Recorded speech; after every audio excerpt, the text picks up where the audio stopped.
What's up, QAA listeners? The fun games have begun. I found a way to connect to the internet. I'm sorry, boy. Welcome, listener, to chapter 243 of the QAnon Anonymous podcast, the Jewish Space Lasers episode. As always, we are your hosts, Jake Rockatansky, Julian Fields, and Travis View. One thing that fascinates me about modern conspiracism is how little of it is original. It typically involves taking storylines and tropes that are hundreds of years old and then remixing them for new audiences, technology, and media. Like adrenochrome and Pizzagate are just remixed blood libel. The Seth Rich conspiracy theory followed many of the same beats as 19th century conspiracy theories about the anti-Mason William Morgan. Conspiracy theories usually just use the same handful of stories that are retold over and over again like folktales. A core reoccurring theme in conspiracist narratives is that the puppet masters of world history are the Jews generally and the Rothschild banking family specifically. Now, the true story of the Rothschilds is about the birth of modern international banking, war profiteering, the financialization of the economy, and all the consequences of those developments. Now, there's plenty of substance to critique there, but even after the Rothschilds became one of a handful of players in the great global game of finance, conspiracy theories about the Rothschilds became a way to publish anti-Semitic attacks and disguise them as critiques of wealth and power. Now, these tales have continued into the 21st century. In QAnon lore, the Rothschilds are one of three entities who truly run the world, along with the Saudi royal family and George Soros. To help us separate fact from myth when it comes to the Rothschild, we are joined by Mike Rothschild. And as he's had to point out many times, despite his name, he's not getting that sweet Rothschild cash. He is unrelated.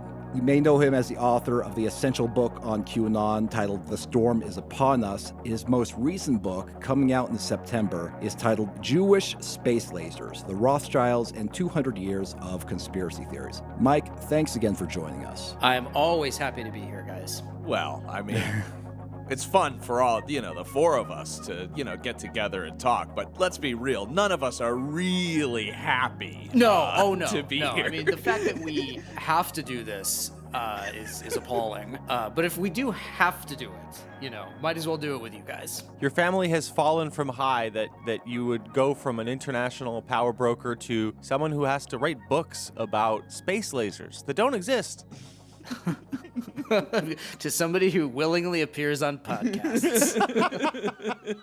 Yeah, it's especially interesting because the title of your book, what it references, has sort of become relevant in the conspiracist world again. So the title of your book comes from a Facebook post made by Marjorie Taylor Greene. This was posted all the way back in 2018, about 2 years before she was elected to Congress. And the post was made in response to the deadly wildfires in California that year. And the post said that the fires were the result of a conspiracy between the energy company PG&E, Governor Jerry Brown, the solar energy company Solarin, and Rothschild Inc. And further, these fires were actually sparked by satellites that focused the sun's energy, which were shot down to Earth. And so the summary of this conspiracy theory is that the fires were caused by Jewish space lasers. So it's interesting because, recently we've been following the horrifying news coming out of Hawaii in which thousands of acres are burning and it's really devastating. Lots of homes, lives upturned. And as of this recording, the death toll is 96, making it the deadliest U.S. wildfire in more than a century. And I certainly hope, as that gets under control, we get more information about what exactly went wrong there. Now, the precise spark of the fire isn't known, but the National Weather Service said that a mix of dry vegetation, strong winds, and low humidity fueled the fast-moving flames. Of course, the effects of climate change have helped create the conditions for wildfires that are this hard to control. But conspiracists online appeared with basically the same theory that Marjorie Taylor Greene promoted years ago. So here's one popular post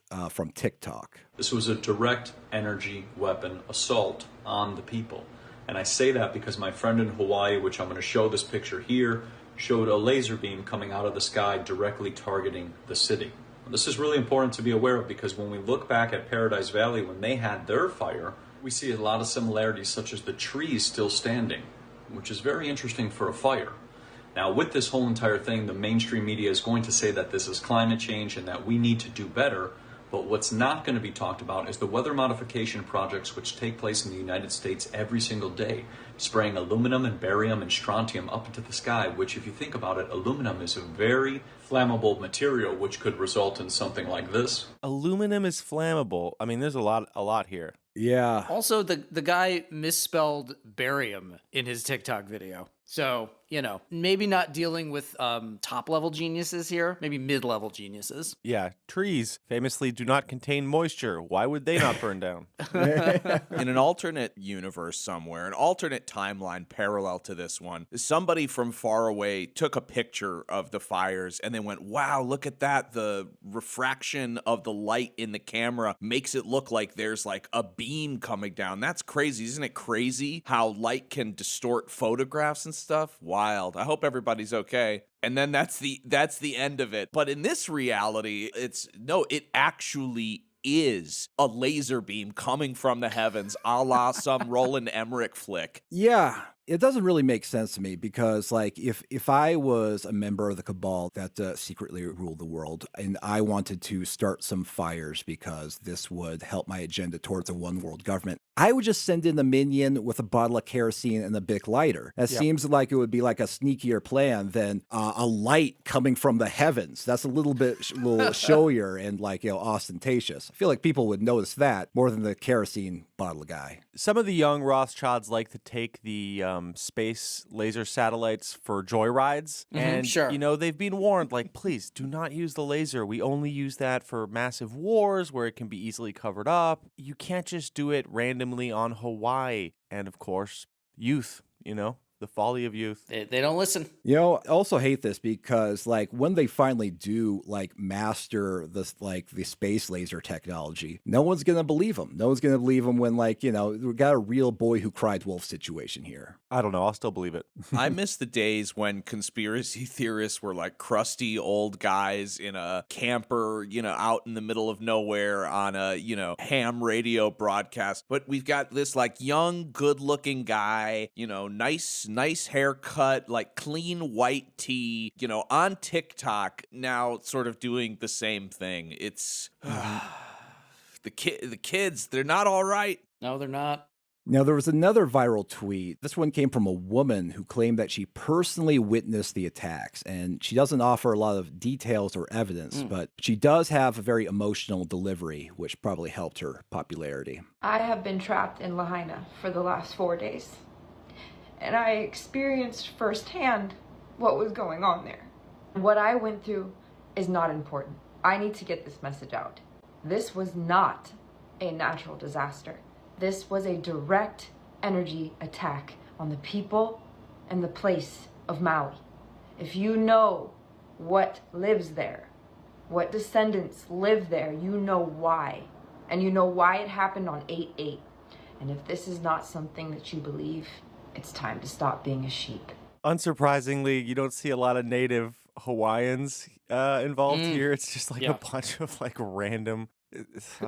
I know this young woman is wearing a sweatshirt that has the font is kind of like live, laugh, love sort of sort of font, but the text is let's grow, girl. Yeah, let's grow.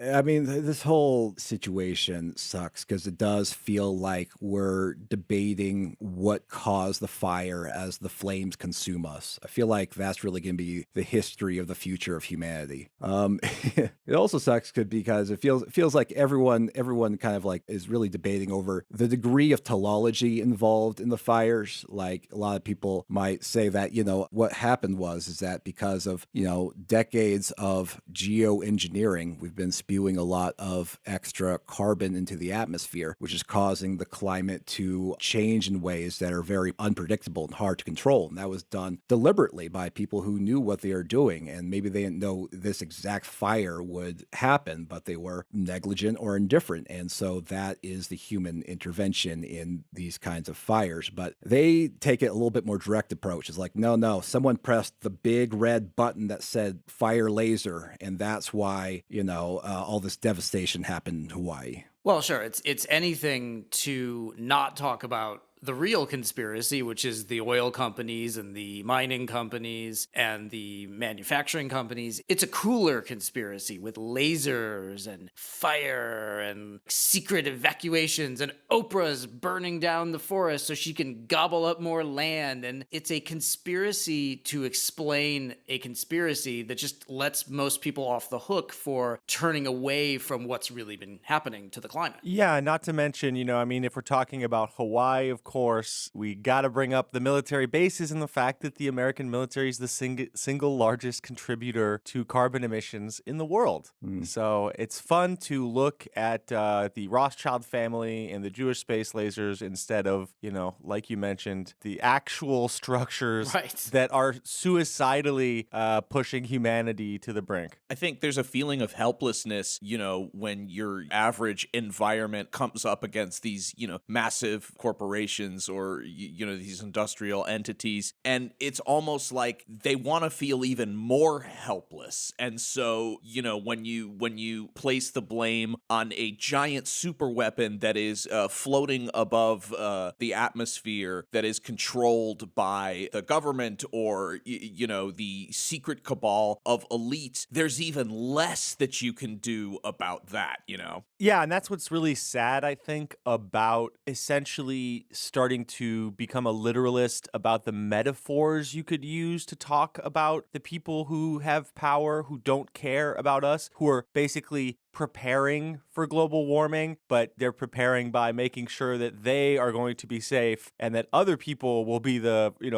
front lines of like the devastation. It's like if you wanted to make a metaphor, it's like, yeah, they don't care about us. Like they are sacrificing us essentially. And then it's like, well, what if the metaphor was real and we had giant space lasers? And then it's like, well, fuck. How are we going to organize against any of this shit if this is where we're at? Yeah, exactly. It's much less attractive if the solution is getting more involved in your local politics or your, or activism regarding the environment or, speaking out against these large entities. That requires work, that requires a refocus, that requires pulling your community together. Whereas if the enemy is this unseen, unstoppable sort of global force, you can't do anything. You can make a lot of videos and you can be very upset and you can convey this desperate sense of helplessness, but there's really nothing to do there, which I think to some people in a way is a more attractive explanation because they get to be mad, but they don't have to change, they don't have to change their focus or reevaluate their politics or reevaluate their beliefs on climate change, for example. Yeah, it's like, well, it's Chevronstein. Oh, it's the Schellberg Corporation. Hey, the Schellbergs are beautiful people, and I will not hear any kind of slander against them. The Schellbergs are great people. They're great people. They've got a great logo, a big shell, very expensive gas in Los Angeles, but a great logo, good people, great family. Yeah, have you ever met the God damn it, Shmuel, Saudi Arabia? Have you ever met? Well, there was some cheating at Mahjong last time, so things are a little delicate right now, but I'm sure we'll fix it all. I mean, this isn't anything new. It's like, even if you look back to, like the whole blaming Jewish people and, blood libel and, keeping them outside of the city walls. It's like, well, it can't be the king. It can't be the king who set up a hierarchy of oppression that kind of rains down on the rest of us. It's got to be these weird new guys in town. They look different. They sound different. They sing a lot. They sing before they drink the wine. They sing before they eat the bread. There's something going on here. Mike, before we start talking about the content of your new book, I got to ask, what inspired you to write about Rothschild conspiracy theories as a man named Rothschild who isn't related to the financial dynasty?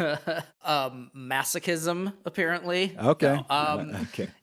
Growing up, nobody thought that we were rich. I lived in the north suburbs of Chicago. We all had the same sort of housing design. Like, nobody ever thought that. And then when I started getting into conspiracy theories, I'd start writing about this stuff, and I would hear, a Rothschild writing about conspiracies. And it never really occurred to me to maybe, use like a pen name or something, because people are going to figure it out anyway, and then it looks like you're hiding something. But with the idea of really specifically writing about the Rothschilds, the Rothschilds come up a lot in QAnon. And what I really wanted to learn was, why do we keep talking about them? What is the truth with these people? What is fiction? What is the reality? And what I really wanted to know at the beginning was, what do they think about it? And of course, that was the first big roadblock I hit, was they don't talk about any of this stuff. They don't mention these things. They don't give a lot of interviews, period. And when they do, it's usually related to finance or art or banking or things like that. And, these aren't things that usually come up. So what I wanted to do was take this bigger view of, why do we keep talking about this family? What did this family actually accomplish versus what do conspiracy theorists think they accomplished? Where is the line between the truth and the myth? And why does this stuff keep getting recycled? And once you start going down that road, there's so much material there. There's so many references to them. They're interweaved throughout history in a way that is very interesting without all of the conspiracy theories. And then the conspiracy theories themselves are a fascinating picture of sort of worldwide paranoia of the last 2 centuries.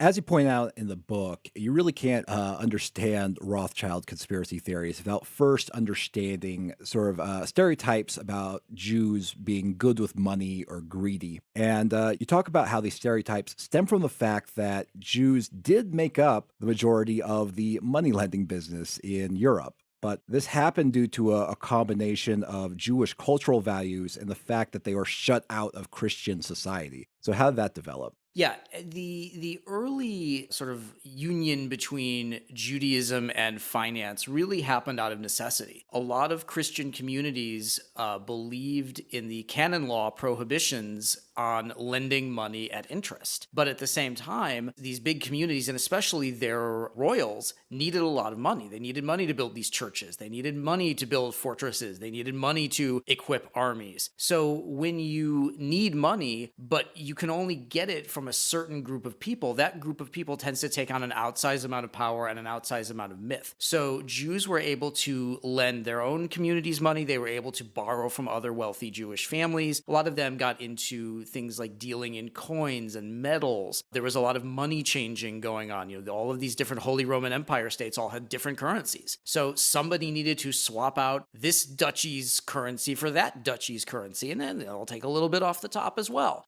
That's just how you make money. That's just business. So the Jewish communities had this sort of two-faced reputation as the people we go to when we need money, but we also resent them because they have the money to lend us. And it very quickly stops making a lot of sense. And you have these prohibitions against usury, which is, of course, lending money at what's deemed outrageous interest rates. But then at the same time, a lot of Christians started to get into banking and finance, and they were allowed to lend money at interest. So that line between interest and usury was always moving around to the detriment of Jews. But it really was Jewish communities being shut out of other professions, and the one place that they were allowed to go was finance. Yeah, it's funny that the Knights Templar are never brought up because they were allowed to kind of cross the borders of Christendom, and they did set up the first banking networks, you know, but they get left out, man. They get no credit.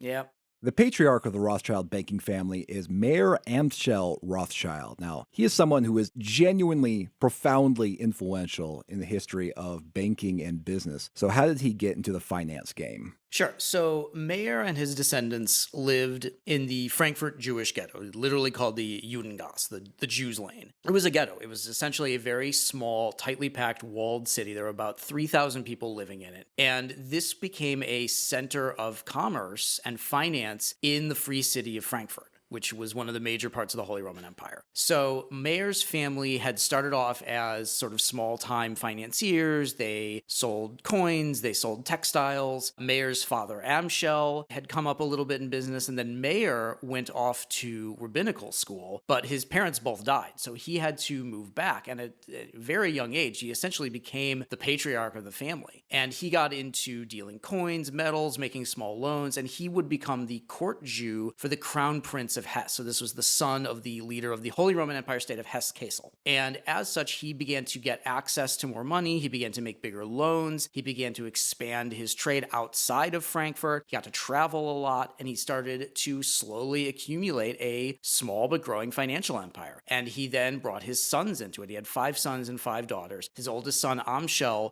essentially worked hand in hand with him in Frankfurt, and they were in a position when the Holy Roman Empire went to war and the Napoleonic Wars started. Mayer and his sons were in a position to essentially take care of this gigantic amount of money that the leader of the state of Hesse had. And of course, one of the ways that the elector of Hesse had compiled all this money was through the selling of mercenaries, and particular to England. The Hessians, who fought in the American Revolution, one of the grievances specifically listed in the Declaration of Independence were mercenaries sold by the elector of Hesse, and the court Jew to the elector of Hesse was Mayer Rothschild. Interesting. I mean, they were involved in basically financing, war early on. In fact, Sure. you talk a lot about, particularly, it was James Rothschild in France, right? His involvement in Napoleonic Wars that really sort of like helped solidify, Rothschild's business into a multi-generational kind of dynasty. So, I mean, like, what was his involvement in the Napoleonic Wars?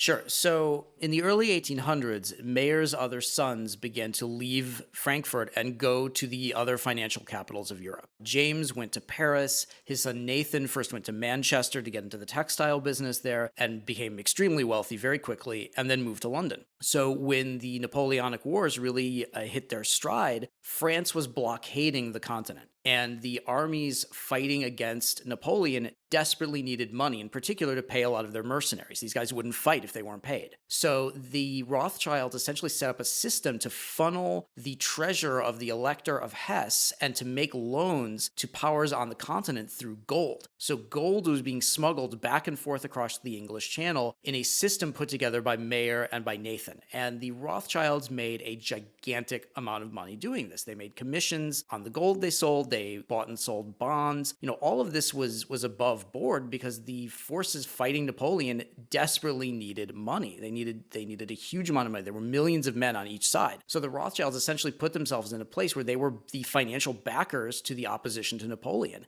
And they made a very large amount of money really in the first 10 years of the 1800s.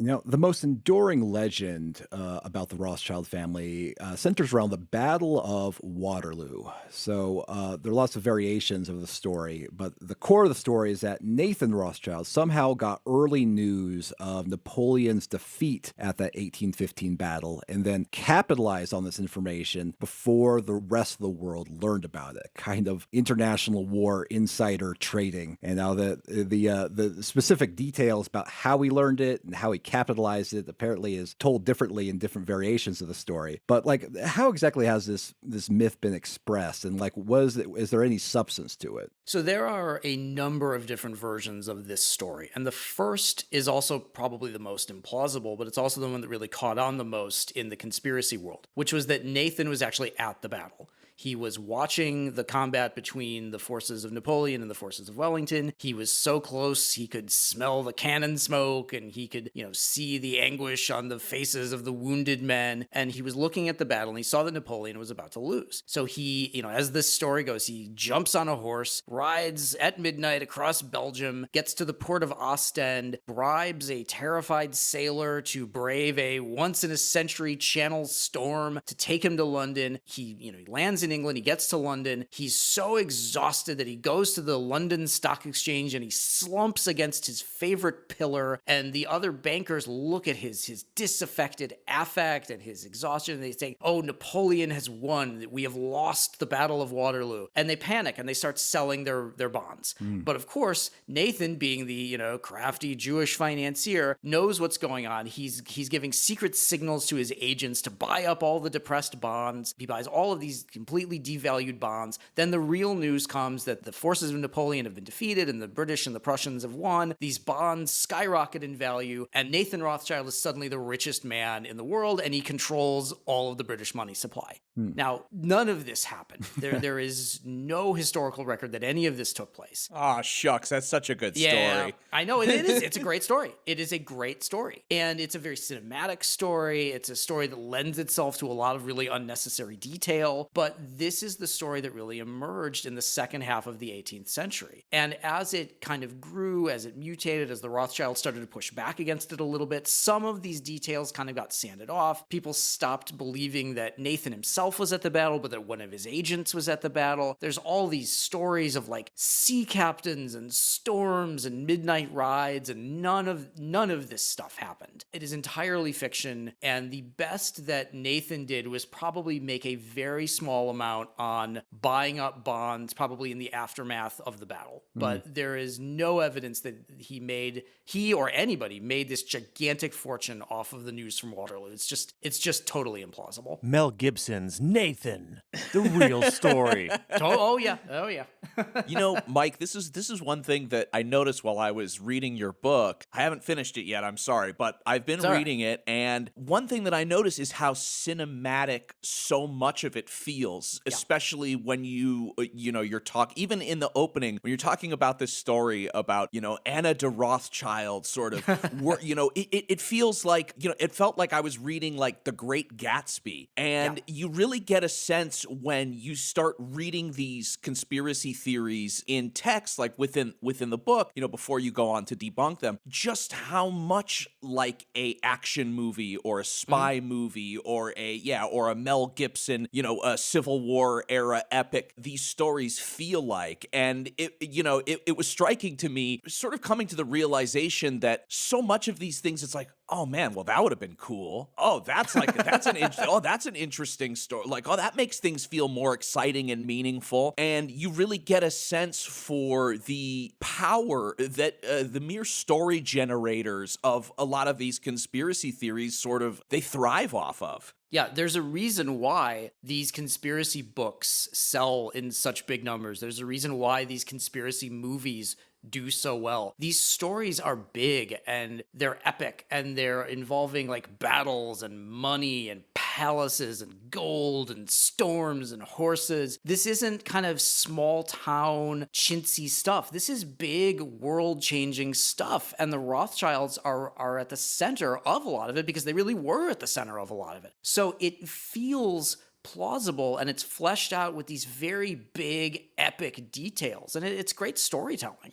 I mean, you mentioned that the Rothschilds really were at the center of some major historical events. And I mean, that's very interesting to me because like whenever I explore conspiracy theories, I always I always want to be charitable and try to understand if there's like a version of truth that's sort of like somewhere within the grand conspiratorial narrative that they're trying to tell. And in the Rothschild story, there's a pretty significant one, is the fact that they really were the wealthiest family of the 19th century. Oh, yeah. And unsurprisingly, this wealth and these connections gave them influence in a way that crossed borders. You write in that book, quote, by the 1820s, the Rothschilds dominated European finance, almost single-handedly developing what would become the international bond market. They were counselors and lenders to European royalty, the Vatican, prime ministers, and King George IV himself. And they were now bankers to the Holy Alliance, the treaty group of Russia, Prussia, and Austria. They emerged to combat future French militarism. So, I mean, if you just remove anti-Semitism from the equation, if there's anybody you should be sort of conspiracy theorizing about, it should be the people who control all the money and how it flows, right? So, I mean, like, couldn't you just like take a look at this and say, maybe it's bad that one family holds so much sway over an entire continent because they control the flow of money? Oh, sure. There was a lot of writing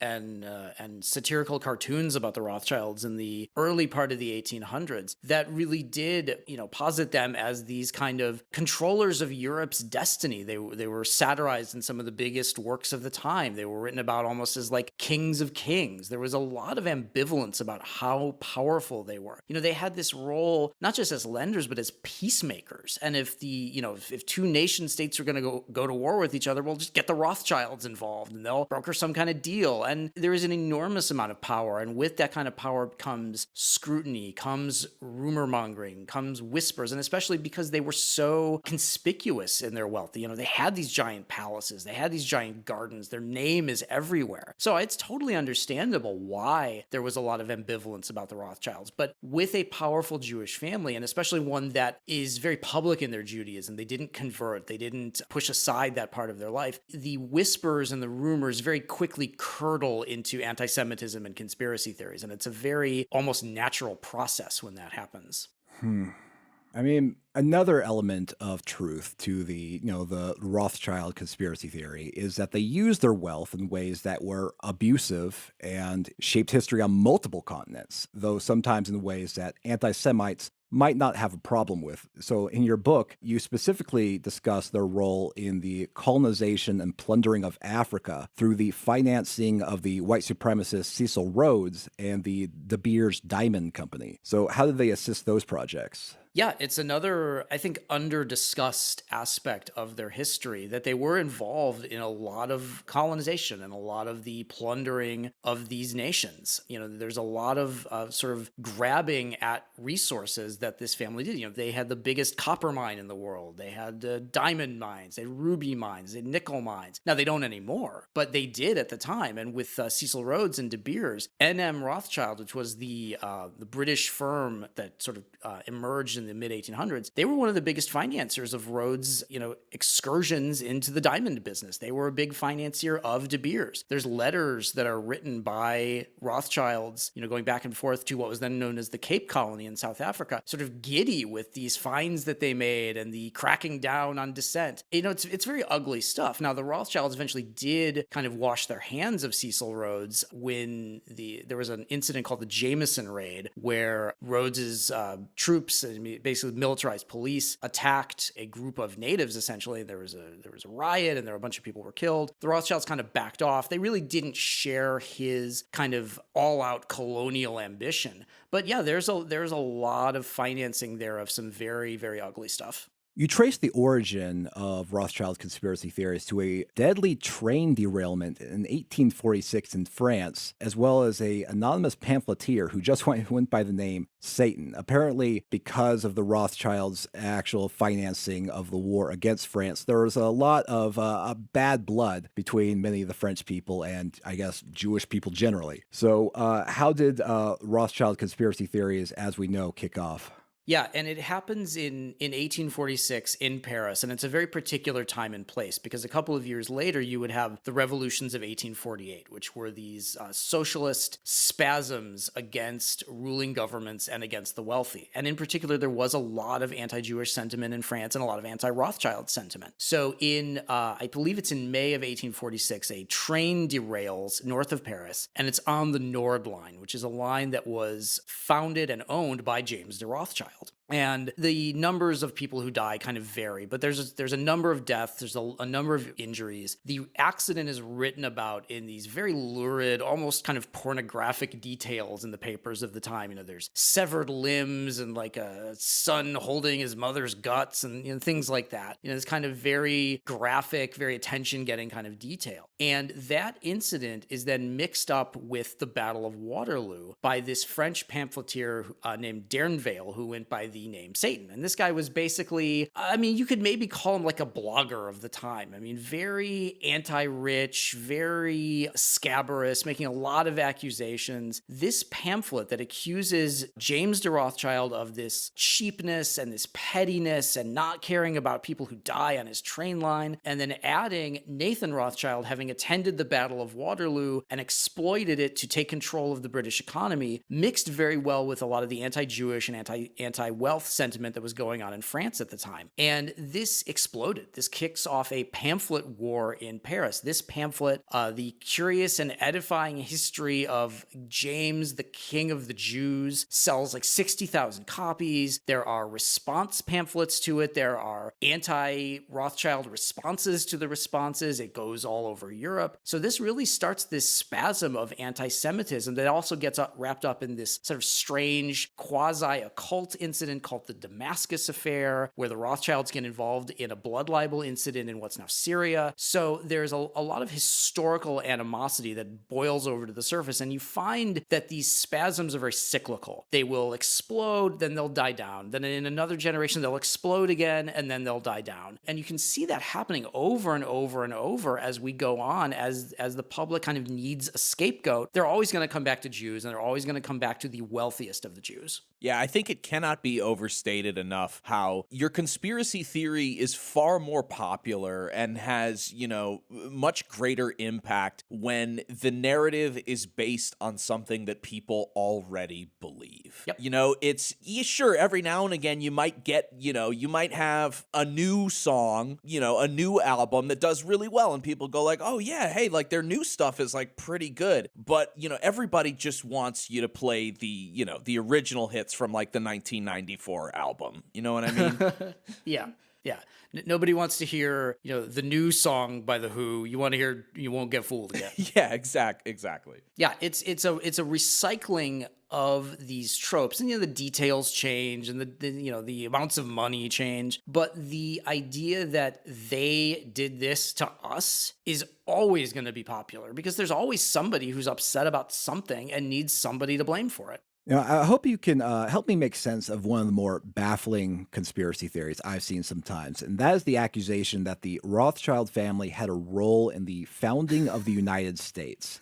Now, this one has always kind of confused me because usually, like American conspiracists, they believe that the founding of the U.S. was free from any malicious conspiracy, and the conspirators only seek to corrupt the flawless political vision of the founding fathers. So how did some accuse the United States itself of being a Rothschild plot? Yeah, it's very murky when you get into kind of who made these accusations first and where they were published first, but the gist of it usually comes back to Mayer and his role in the Hessians. Now, Mayer didn't actually have anything to do with that. Mayer's role as court Jew was one of many, many different ways that the elector of Hesse made this enormous amount of money. And, it's very easy to look at that and give it a lot of impact when it didn't really have that much. But there's all kinds of theories that are usually rolled into American, early American revulsion towards central banking. There's a lot of talk that like Alexander Hamilton was a Rothschild agent, that one of the actual funders of the American side of the Civil War, the Jewish financier Chaim Solomon, was a Rothschild agent. He wasn't at all. I mean, the Rothschilds would not have had anywhere close to the amount of money needed to lend the nascent America the money that it needed to go to war with England. And the Rothschilds' base of power was in England. They weren't going to pay for England and also pay for these upstarts to fight England with money that they didn't have at that point. But it makes a very convenient scapegoat to say, well, America didn't originally want central banking, but now we have central banking, and who's tied into central banking? It's the Jews, and who is the most powerful Jews? It's the Rothschilds. So I think it really has to do a lot with the American economy and sort of how a lot of the early ideas just didn't fit as America just became a bigger and bigger country. Oy vey, you're wasting all this beautiful tea in the Boston Harbor. What are you doing? I know. No Jew would ever throw out tea like that. I mean, you'd say, well, why do we have to get rid of it? It's perfectly good tea. It's perfectly good tea. It hasn't been opened. It hasn't been opened. It lasts forever if you keep it in the basement. Yeah. Gosh, how funny would it have been if the Hamilton musical was just about conspiracy theories, and they were like, "What are we going to do? What are we going to do about these evil Jews? About these evil Jews?" You're watching like, oh man, this is a masterpiece. Like I've never seen American history. Oh, it probably would have been just as popular, but with a completely different audience. Totally would have been. Oh yeah. You'd be seeing every Reawaken America tour would have a selection of hits from Hamilton. Yeah, they wouldn't have to create their own QAnon musicals. They could literally just have star Broadway actors, just clips from the TV movie. Yep. All kinds of good ideas. Anti-Semitic Les Mis. We've got lots. We've got lots of stuff loaded up for you folks. Well, I mean, maybe there already is some. Maybe Les Mis I haven't seen it in a while. Maybe it's already there. You haven't seen it, huh? We know what the French think about our people. I'm going to send you the original Victor Hugo, and we'll make you read it instead of see it. What's really fascinating about Rothschild conspiracy theories is that they really peaked in the 20th century, despite being, hundreds of years old. But this was after the Rothschilds lost much of their relative wealth and influence. Now, first of all, what caused the decline of the House of Rothschild from their peak as, literally the wealthiest family in the world? Yeah, the banking world really changed. The idea of one extremely powerful family that would just make a big loan to a prime minister or a king, that just wasn't as popular as the 1800s went on. You started to see joint stock banks, which were the kind of banks we have now, where, people invest their money, they get paid interest. If you want a loan, you take out a loan of the other investor's money, you pay that money back. That kind of banking was much more corporate and much less reliant on one family or one sort of cadre of families. A lot of the Rothschilds in the sort of fourth and fifth generations, they didn't want to get involved in the business. They were the idle rich. There's a line I found in one of the letters of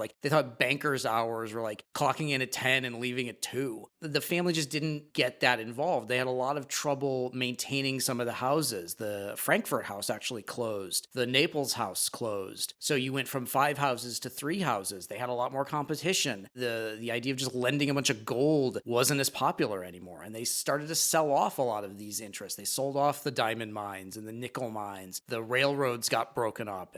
Wars happened. Empires changed. And so this family just wasn't able to keep all of these resources together anymore. And then as the 20th century dawns, they really are not able to survive the war. They're not able to survive the Depression. They're not able to survive the rise of other German Jewish financiers who went to America, because the Rothschilds never went to America. I mean, it is funny that all these conspirators in the 20th century really hopped on incorporating the Rothschilds into their conspiracy theories right as the Rothschilds were deep into their fail son era.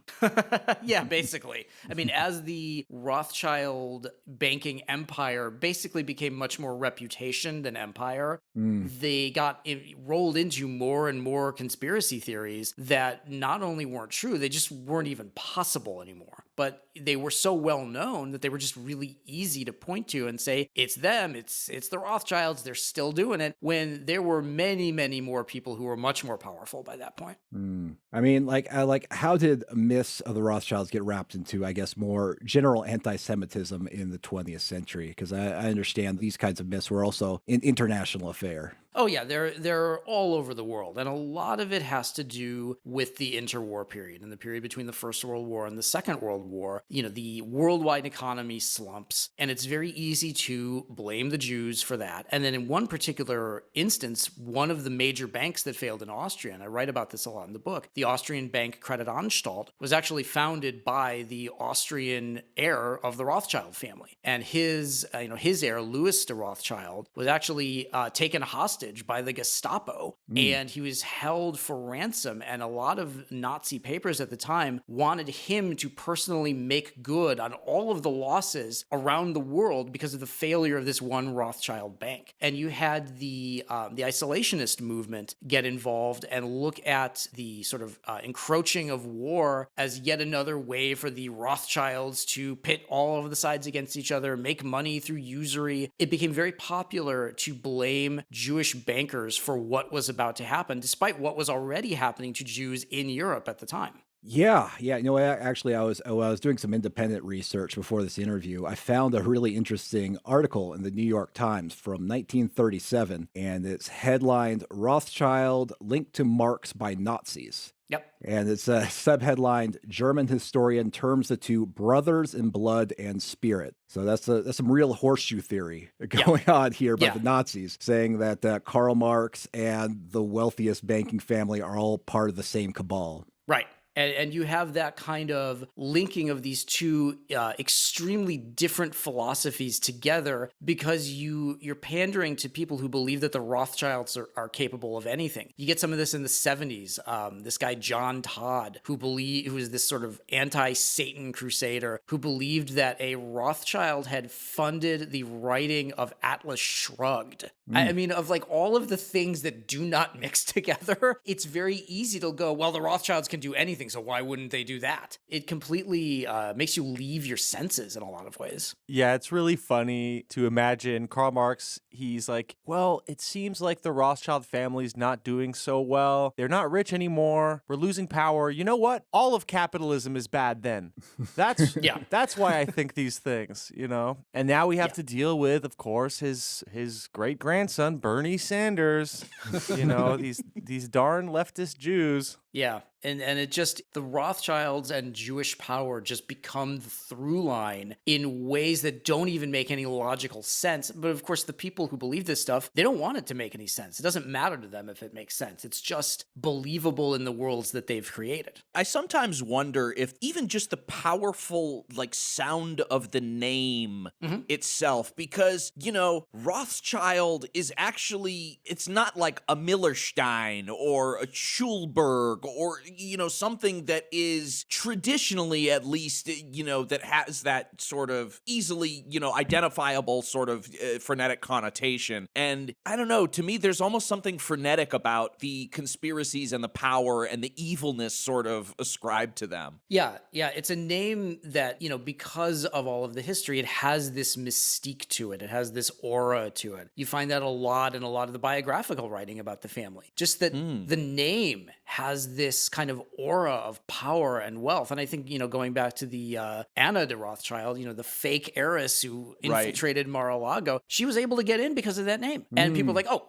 Rothschild, I want to be around a Rothschild. It is like Rockefeller or you know, Morgan or one of these kind of, you know, money epic families where it's just power flows through them, and just being near them, you will be near power. And it's very easy to exploit that. Mike, even before you became a conspiracy theory researcher, you know, growing up with this name, were you ever aware of people maybe treating you differently, or did it affect you personally, I guess, in any way growing up, having this name, but not obviously being attached to, the infamous Rothschilds? No, it really never did. It never came up with people who knew us. I mean, nobody who we grew up with thought we were like heirs to some $1 trillion fortune. I mean, we just didn't know anybody like that. You know, I would occasionally joke about, you know, getting a family discount on a bottle of wine or something, but it really never negatively affected me until I started writing about this stuff. And I was like, wow, this name has this power that is totally outside of the power that it actually has. There's an actual version of the Rothschilds, and then there's the mythical version of the Rothschilds. And when you sort of put those two things together, it's an enormous driver of myth and hoax and conspiracy theory. Yeah. I had a friend growing up in the suburbs of Chicago who was a Rothschild, and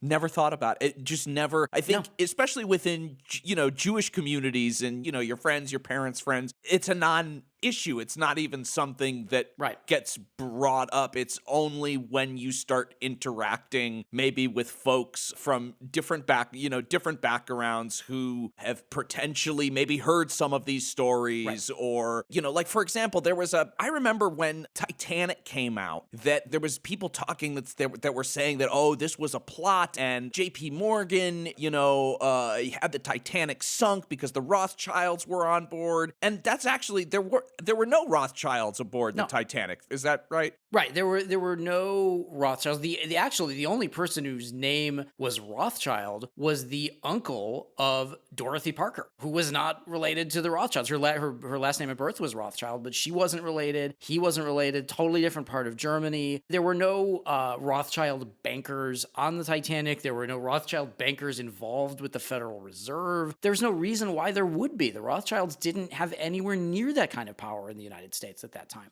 Out of curiosity, I looked up what the Rothschilds are doing today, and the company is now called just Rothschild and Company, and it's controlled by Alexandre de Rothschild, and they apparently have had a few good decades financially. This is despite being involved in a handful of scandals, including one that has been called the world's greatest financial scandal. This is the One Malaysia Development Berhad scandal, and involved the Malaysian Sovereign Wealth Fund being systematically embezzled, and then the assets being spread all over the world. In 2018, Swiss regulators found that the Swiss arm of the Rothschild and Company was one of a few banks that breached Switzerland's anti-money laundering rules. Other banks sanctioned for participation in the scheme included JP Morgan, Coutts, and the Swiss banks BSI and Falcon Private Bank. So they're still active and about as moral and discerning as every other international banking institution, I suppose. Yeah, and the Rothschilds now at this point are one of just a number of banks. There's nothing particularly special or interesting about what Rothschild and Company does. They've been involved in certain aspects of politics. Wilbur Ross was a bankruptcy specialist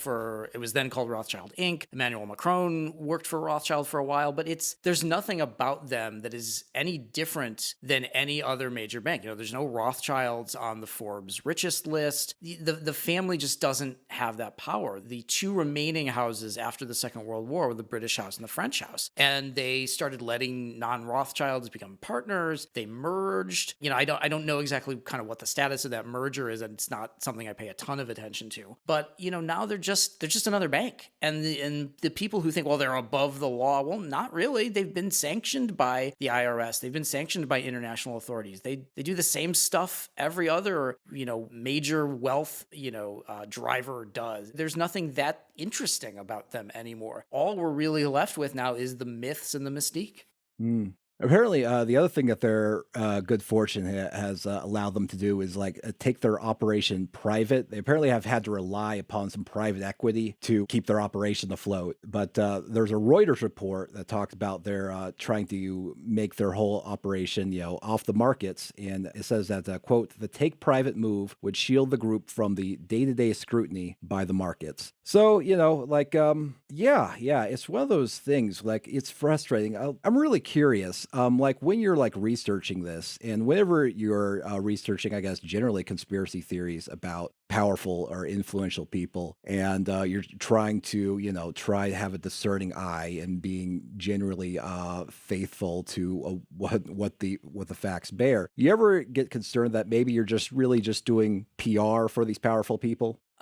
Sometimes I think about it, and it's one of the reasons why in the book I don't really write about what the Rothschilds are doing now, because it's not that interesting, and it's certainly not interesting compared to the historical versions of what they did in the past. And now, I look at them as just a wealthy family that has a very well-known name. They're very philanthropic in a number of ways, but their banks are still banks. I mean, international finance is still what it is. You're always going to be looking to get a leg up on people. You're always going to be looking for ways to avoid taxes, to avoid regulation. So it's not a huge surprise to me that a company like Rothschild would want to go more private, because historically the family was very private. The family kept its business in the family. Sometimes literally in terms of Rothschilds from one branch marrying Rothschilds from another branch. That was done to keep this fortune in this family. So it's not really surprising to me at all that they'd want to eventually become a private company again. It's not anything that I have any need to defend. They don't need me to do that, and I'm not interested in it. All I want to do is separate the reality from the myth and try to pick apart how these myths are being used every day against Jews. Super fascinating stuff. Now, before I let you go, I got to ask how you're doing personally, because you have had a hectic month or two. Besides the upcoming release of your book, doing your promos, your mother recently passed, as you discussed on Twitter. My condolences for that. Thank you. And while that's going on, Alex Jones went on an unhinged rant about you in response to your brief appearance on CNN to discuss Sound of Freedom. So you unpack that in greater detail on an episode with our friends over at Knowledge Fight. Mm-hmm. But how have you been holding up with all of that? It is truly bizarre to be looking at clips of yourself on Laura Ingram's show as the founder of Operation Underground Railroad makes insinuations about you while you are picking out a casket for your mom. That's weird. And I feel like the only way to get through it is to really really lean into the weirdness and to talk about it and to try to make something useful out of it rather than, do the Midwestern traditional thing of just like pretending it never happened and like, hey, we're all fine. Like, it's not great, but it's also not great in some really bizarre ways that are kind of unique to this profession. So, I mean, it's terrible, but it's also like, it's surreal in a way that I feel like can be useful to other people. So, I'm doing okay, hanging in there. And, I really appreciate you asking about it. I appreciate being able to talk about this stuff. It's very cathartic for me to take a big dump on people like Alex Jones or people like, some of the anti-Semites who've spread this stuff. That's the way that I work through this stuff. So I appreciate that. Why don't you like the sound of freedom? It's literally freedom,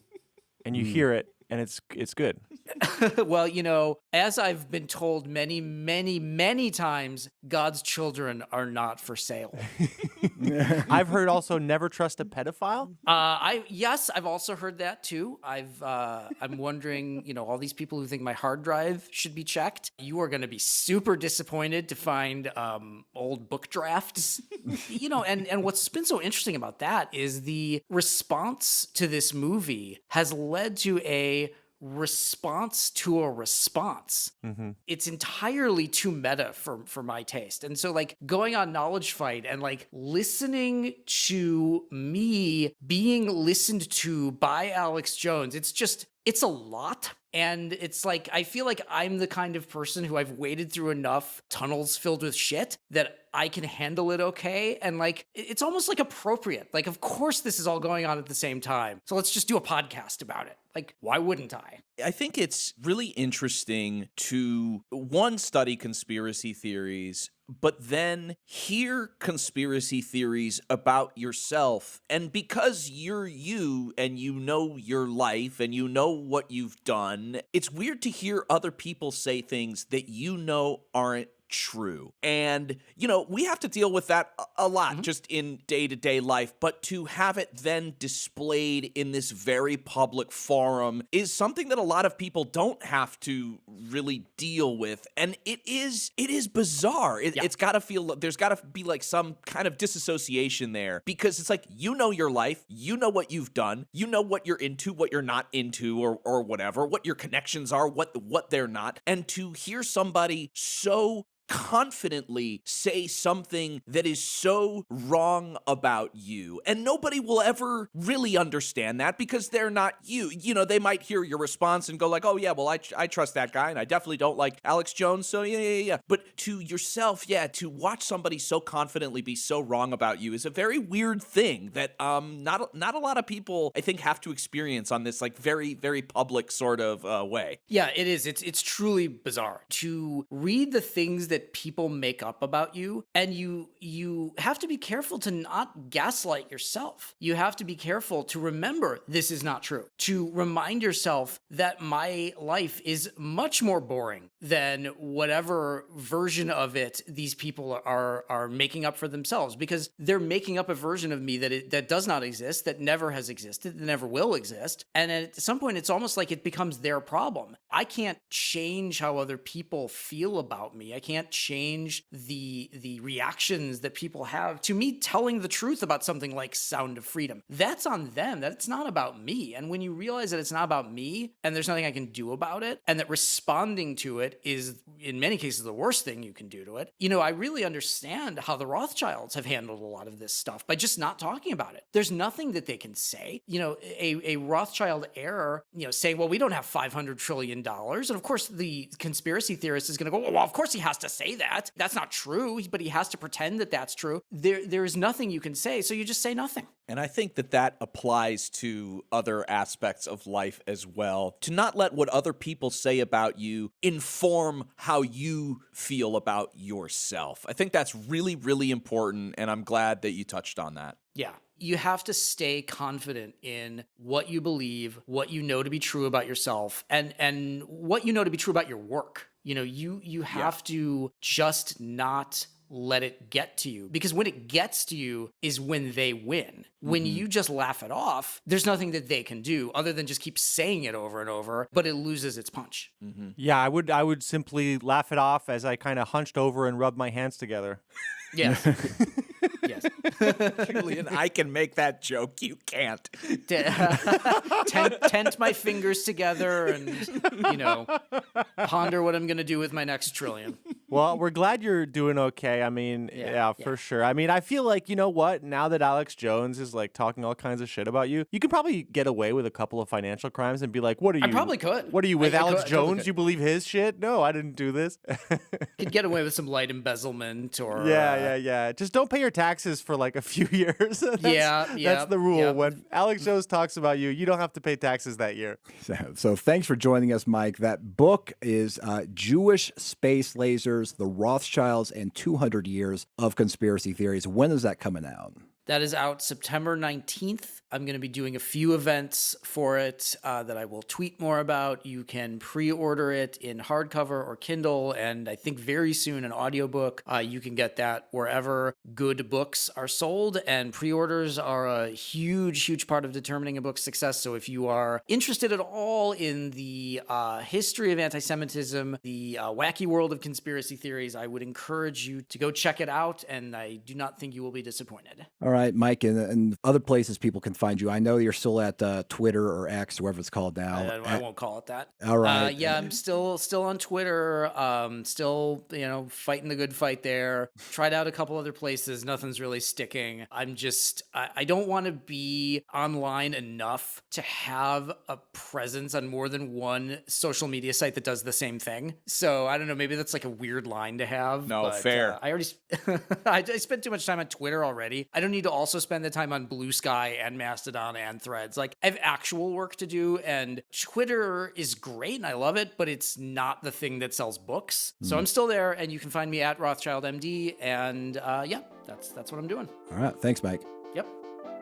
Thanks for listening to another episode of the QAnon Anonymous podcast. You can go to patreon.com/QAnon Anonymous and subscribe for $5 a month to get a whole second episode every week, plus access to our entire archive of premium episodes. And I was recently alerted that it has been 5 years since Jake and I posted our first malformed episode to podcast feed. So, wow. Congrats, boys. Travis, congratulations. Congratulations, guys. That's a huge accomplishment, and what you guys have done and are doing is really special and really important.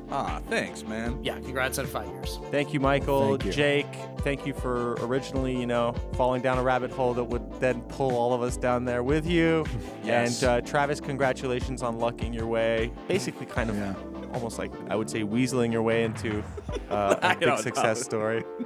I think you weaseled him in. I don't think he was particularly enthusiastic about driving three hours to sit in a hot room. That is so untrue. As soon as I was like, would you like to come on a podcast? He had like 7,000 Twitter followers. He's like, yes, I will drive from San Diego. I will see you at your apartment. But that's crazy because we have now been doing this show longer than I was in college or longer. It's like its own, its own education. And fantastic stuff. Certain type of education for sure. But I appreciate you both. And that's it. I appreciate the listener as well. Couldn't do it without you. And listeners, until next week, may the Jewish space lasers bless you and keep you. It's not a conspiracy, it's fact. And now, today's auto cue.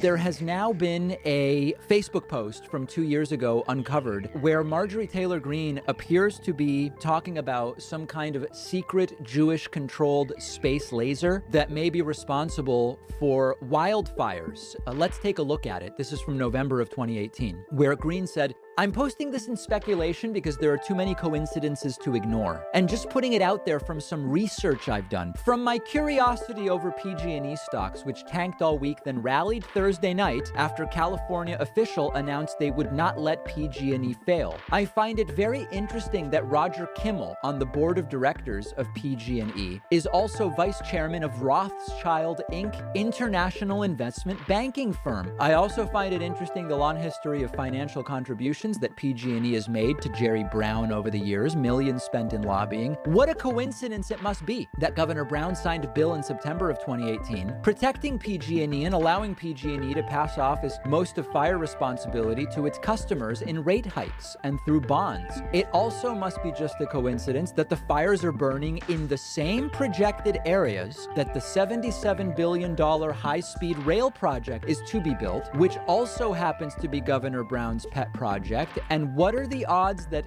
Feinstein's husband, another Jewish person, Richard Bloom, another Jewish person, is the contractor on the rail project? Geez, with that much money, we could build 3 southern border walls. Then oddly, there are all these people who have said they saw what looked like lasers or blue beams of light causing the fires, and pictures and videos.